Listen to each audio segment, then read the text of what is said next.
We've got our own fire danger to be concerned about again tomorrow. That time of year, though, we watch these winds. It's just tough that it's on top of what was already a dry summer. And Super an even dry, yeah. drier winter, too.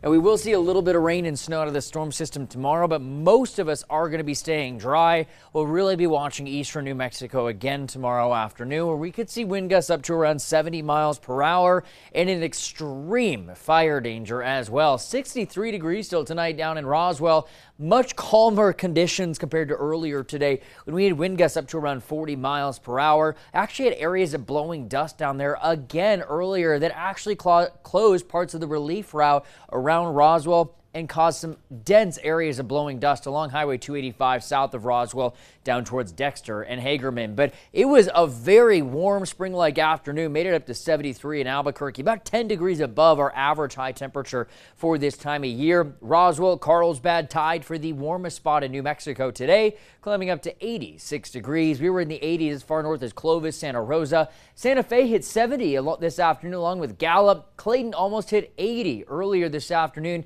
Temperatures there in the mid-50s along with Santa Fe, Gallup, Farmington in the upper 50s still tonight. 61 degrees still here in Albuquerque, and we're in the mid-60s across parts of southern New Mexico, Silver City dipping back down into the 40s. Winds got a little bit breezy earlier today with a few places gusting around 40 to 45 miles per hour, around 30 mile per hour wind gusts here in the metro.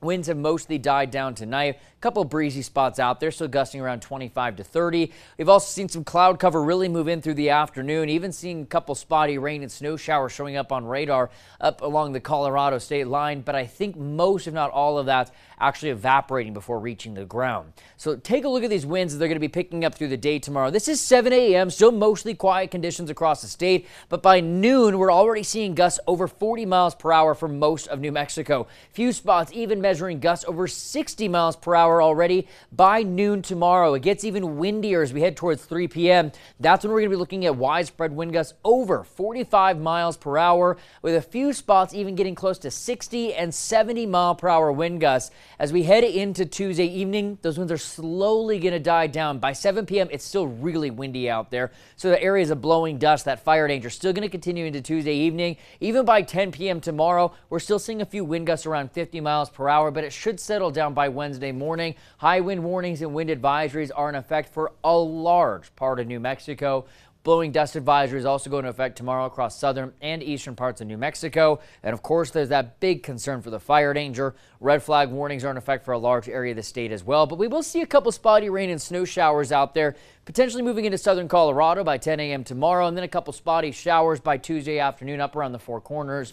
That's going to slowly move eastward, bringing in a dusting to an inch of snowfall into the northern mountains in southern Colorado. See a couple of green spots there around the metro. If we do see anything, it's all going to evaporate before reaching the ground because it's so dry out there. And then by Tuesday night, all of that moisture is gone. Fortunately, not going to improve these numbers. Our snowpack here across the state sitting less than half of where it should be for this time of year on average across most of New Mexico. And our snowpack usually peaks here in the state on March 22nd, and then it really starts melting off from there. So only really a few days, and unfortunately, it's going to be dry and windy for most of us for at least the next week. Although we have a chance for some rain and snow in southern Colorado, even a spotty shower in northwestern New Mexico. But winds are the biggest story once you get down here into New Mexico as well. Temperatures cooler into the middle of this week. Watch for areas of blowing dust tomorrow along I-10 from the Arizona state line to Las Cruces and El Paso, and especially that stretch of 285 between Roswell and Artesia and around the relief route too, because that's where we're going to be running into more areas of blowing dust tomorrow. Breezy to windy just about every afternoon for the next several days. We'll see some much cooler air as well Wednesday behind another cold front that'll leave highs in the 40s across the northern half of New Mexico Wednesday afternoon. Could see a couple sprinkles around Santa Fe, Espanola, Taos tomorrow with up to as much as an inch or two of snow into the northern mountains. 60 to 70 mile per hour wind gusts possible into the East Mountains tomorrow with 50 to 55 mile per hour wind gusts here around the metro. So that's going to create areas of blowing dust. Winds are still going to be breezy just about every afternoon for the next several days. And unfortunately, it looks like it's going to stay dry for at least the next week as well. Wow. Yeah. Okay. Thank you, Grant.